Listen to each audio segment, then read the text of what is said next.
কি আমাদের মেয়েদের বোরখা পর্যন্ত ছিঁড়ে ফেলছে, ওড়না ছুটাইয়ে ফেলছে। এ কোন আচরণ?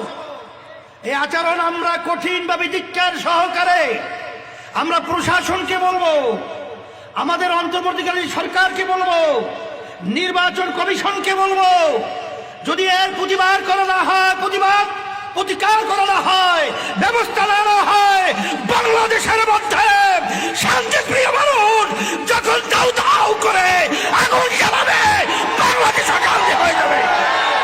এক আসনে আমাদের মা বোনদের কাছে যখন ভোট চাওয়ার জন্য গেছিল ইসলামী আন্দোলন বাংলাদেশ হাত পাকা প্রতীকের পক্ষে, সেখানে দাঁড়িপাল্লা নাম দিয়ে ওদের লোকেরা সেখানে প্রার্থী হলো কৃষ্ণ নন্দী। সেই হিন্দু কৃষ্ণ নন্দীর পক্ষে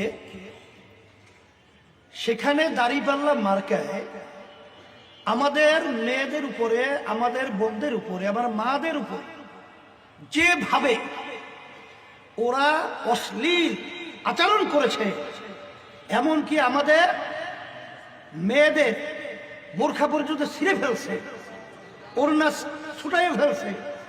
এ কোন আচরণ?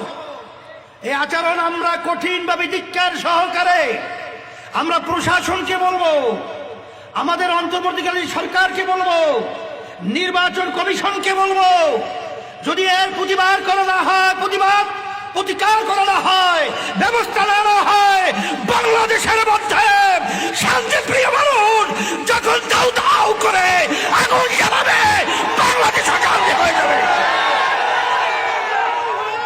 এই জন্য পরিষ্কার ভাবে বলছি,